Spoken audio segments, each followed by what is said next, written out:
आगे examples continue करेंगे अब हम लोग।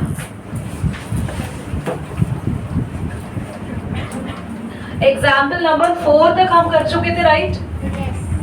पक्का लास्ट एग्जाम्पल 4 था ना? एग्जाम्पल 5 करेंगे हम, चैप्टर 6। हमें 6.2 एक्सरसाइज तक ही एग्जाम्पल्स करने हैं। रोटेट करो बेटा। एग्जाम्पल नंबर 5 कह रहे हैं, if a transversal intersect the two lines such as the bisector of a pair of corresponding angles are parallel, then the proof that the lines are parallel। ठीक है, तो हमें यहाँ पर एक फिगर भी गिवन है, मैं ड्रॉ करके क्वेश्चन की वर्डिंग भी समझाती हूँ। PQ लाइन है, next we have RS, this line, यहाँ एक ट्रांसवर्सल दी गई है और हमारे पास ABCD एंड D यहाँ पे पॉइंट्स है और DE और C, B से लाइन कौन सी जा रही है बच्चों? BE और CG। अब जरा क्वेश्चन में देखते हैं what question is saying. Question क्या कह रहे हैं कि क्या चीज इक्वल है जो हमें गिवन है। क्वेश्चन कह रहा है if the transversal intersect the two line, transversal है ये लाइन इन दो लाइंस को क्या कर रही है? कट कर रही है, इंटरसेक्ट कर रही है। ठीक है, इंटरसेक्ट यानी सिर्फ कट कर रही है। बोला है such that the bisector of the pair of corresponding angles are parallel. आपके पास यहाँ पर क्वेश्चन बोला है such that the bisector of pair of corresponding angles are parallel लिखा है क्या? चेक करो अपनी बुक के अंदर। ठीक है, और हमें प्रूव करना है the two lines are parallel. देखो लास्ट में ना हमें ये जो देखो क्वेश्चन कह रहा है ये लाइन यहाँ पर ये ट्रांसवर्सल बनी। देखो दोबारा समझो, ये ट्रांसवर्सल लाइन है, ये दो पैरेलल लाइंस है बच्चों। क्वेश्चन समझो स्वास्थ्य, यहाँ पे जो दो एंगल्स है कॉरस्पॉन्डिंग एंगल्स, इनके बाइसेक्टर्स पैरेलल है। ये बाइसेक्टर्स है बेटा, ये दोनों जिनको मैं यहाँ डार्क कर रही हूँ, बाइसेक्टर्स है BE, पैरेलल है CG के। क्वेश्चन समझ में आ रहा है? तो आपको क्वेश्चन ये कह रहा है गिवन दैट, गिवन में मैं यहाँ पे खुद से लिखवा रही हूँ बिकॉज़ क्वेश्चन ऐसे क्लियर गिवन कुछ नहीं लिखा हुआ। क्वेश्चन ये बोला है AD एक ट्रांसवर्सल है, AD इज ट्रांसवर्सल, और हमें बोला है ये जो दो कॉरस्पॉन्डिंग एंगल्स हैं, इन एंगल्स को बाइसेक्ट करने वाली लाइंस BE और CG पैरेलल है। BE पैरेलल है CG के। प्रूफ क्या करना है, ध्यान से सीखेंगे सभी स्टूडेंट्स। प्रूव करना है ये जो दो कॉरस्पॉन्डिंग एंगल्स हैं इनको इक्वल प्रूफ करना है। अगर ये कॉरस्पॉन्डिंग एंगल्स इक्वल होंगे तो लाइंस क्या हो जाएंगी? PQ और RS पैरेलल। यही हमें फाइनल PQ और RS को पैरेलल प्रूफ करना है। ये जो ट्रांसवर्सल जिन दो इंटरसेक्ट लाइन को जिनको इंटरसेक्ट कर रही है, ये दो लाइंस हमें पैरेलल प्रूफ कर रही है। अगर ये दो लाइन पैरेलल प्रूफ करना चाहते हो तो ये पूरा एंगल जो तुम्हें दिख रहा है और ये पूरा एंगल जो नीचे आपको दिख रहा है जो कि कॉरस्पॉन्डिंग है, इनको आपको इक्वल करना पड़ेगा। ये दो एंगल्स अगर इक्वल होंगे तो जिन लाइंस पे बन रहे हैं वो लाइंस पैरेलल हो जाएंगी। अब हम इनको इक्वल करने की कोशिश कर रहे हैं, ध्यान देंगे अभी सब। एंगल 1 2 3 4, क्या आप सभी बच्चे को BE लाइन दिख रही है? BE किसके पैरेलल है? CG। आप बस इस क्वेश्चन को ऐसे देखिए, ये दो लाइंस पैरेलल है तो पैरेलल लाइन के जस्ट ऊपर वाला एंगल 1 और इस पैरेलल लाइन के जस्ट ऊपर वाला एंगल 3, क्या एंगल 1 और 3 बराबर होंगे? देखो ध्यान से देखो, ये लाइन पैरेलल है अवंतिका, ध्यान से देखना बेटा। ये ऐसे है, मैंने ये वाली लाइन नहीं बनाई, डॉट डॉट डॉट, ये लाइन नहीं बनाई, ये PQ नहीं बनाई, देख रहे हो? PQ नहीं बनाई और RS नहीं बनाई, बस मैंने ये बनाना। ये रहा BE और ये रहा CG। BE के ऊपर वाला एंगल 1 क्या CG के ऊपर वाले एंगल 3 के इक्वल होगा?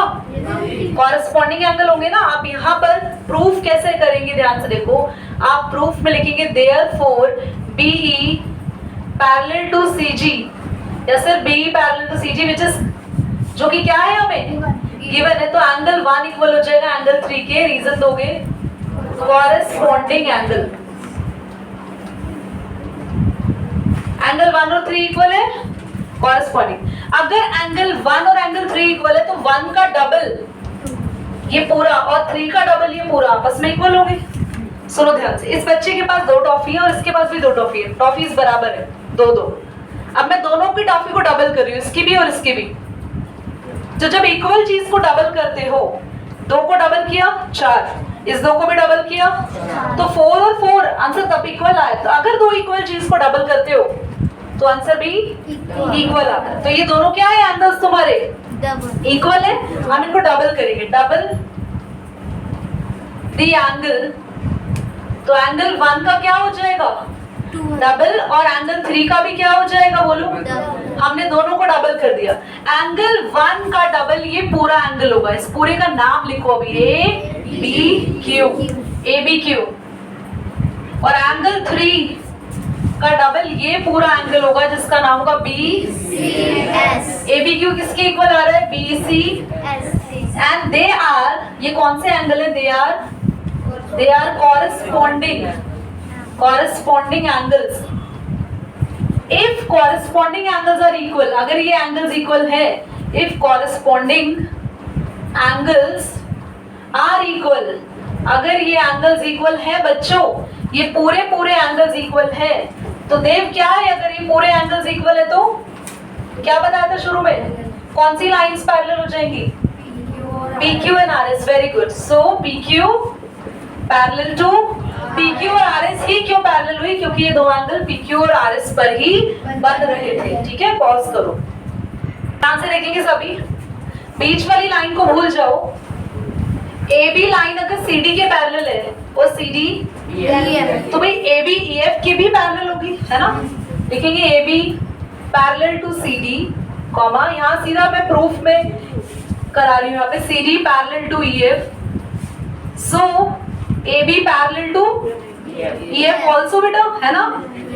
तो अगर ये बीच की लाइन आप सारा भूल जाएं, सिर्फ ये 2 लाइन पे फोकस करें, AB और EF पे फोकस करें, तो बेटा ये और ये लाइन जो यहाँ जा रही है एक तरीके से ट्रांसवर्सल है ना, ये एंगल इस पूरे एंगल के इक्वल होगा, या इक्वल नहीं होगा सॉरी, ये दोनों एंगल एडजेसेंट एंगल कहलाएंगे। ये पूरा एंगल और ये पूरा एंगल कंप्लीट एडजेसेंट होंगे, तो इसका नेम यहाँ पे एंगल ए ही दे देते हैं, प्लस एंगल ई। दीदी वो तो 90 डिग्री हमें पता है, ये पता है, कोई दिक्कत थोड़ी है, हम z निकालना चाहते हैं, तो एंगल ए पूरा 90 है और एंगल ई है z प्लस 55, क्योंकि एंगल ई में 2 एंगल्स है ना बच्चों। तो आप एक काम करो, 90 प्लस 55 करेंगे और वहां जाके माइनस करेंगे 180 में से 145 को, तो आंसर कितना आएगा 35। Answer is 35। z आ चुका है, z आ गया बच्चों, ठीक है। इसके बाद हमें y निकालना है और x निकालना है, तो अभी थोड़ा ध्यान देंगे। क्या हुआ, x जो है वो z के साथ ऑल्टरनेट है, सोच के देखो, ऐसा तो कहीं नहीं दिख रहा है। हाँ, z और y है ऑल्टरनेट। हाँ, ध्यान से अपनी बुक को देखो जरा, सभी बच्चे अपनी बुक में देखेंगे, you have to be very clear। हमारे पास z आ भी गया 35, आपकी बुक में सबसे लास्ट में z को किया हुआ है 35। ध्यान से देखो, एंगल x और y बुक में देखो सभी, x और y इक्वल है। हाँ, रीजन क्या है, कॉरेस्पॉन्डिंग है। तो एंगल x और y में से कोई भी एक एंगल आया तो काम चल जाएगा हम लोगों का, यस और नो, इतना क्लियर। अब एंगल x और y हमारे पास इक्वल है। अब ये सोचो, दोनों में से किसी एक एंगल को, पॉज करो, टाइम दे रहे हो 2 मिनट, सोचो, क्लियर राइट। सो सबसे ज्यादा क्लियरली अवंतिका ने आंसर किया है, ध्यान से देखो। अगर इस चीज को छुपा दे तो एंगल 55 और y पैरेलल लाइन के बीच में बनने वाले एंगल है, बताया था ना, पैरेलल लाइन ट्रांसवर्सल जा रही हो, ये ट्रांसवर्सल ही तो जा रही है, ध्यान से देखो, ट्रांसवर्सल ही है ना। तो ऐसे जो एंगल्स बनते हैं, ये एंगल कौन सा, वो 55 और y adjacent angle, angle y plus 55 equal to 180 बेटा, रीजन दोगे, एडजेसेंट एंगल। तो बेटा अगर एंगल y निकालना है तो 180 में से 55 माइनस करेंगे, तो एंगल y कितना आ गया 125, और एंगल y 125 है। इजी था ना क्वेश्चन, दोबारा देख लो, ये पूरा एंगल 90, हमने 90 में ये पूरा एंगल प्लस किया एंगल ई, टोटल करके कितना लिखा 90, और ये पूरा एंगल था Z प्लस 55 वहां से Z आ गया क्योंकि 90 और 55 को ऐड करके 180 में से माइनस किया, Z आ चुका है। देव समझ आ रहा है? और जैसे ही Z आ गया फिर हमने कहा ऊपर वाली चीज को आप हाइड करो, 55 और Y कॉरेस्पॉन्डिंग एंगल है, 55 को 180 में से माइनस किया, एंगल Y आ गया। एंगल मेरे मुंह से गलती से कॉरेस्पॉन्डिंग एंगल निकला, माइंड नहीं करना, एडजेसेंट है। और एंगल Y और X कॉरेस्पॉन्डिंग है, Y जितना भी आया X के इक्वल हो गया। ठीक है, रेड बटन।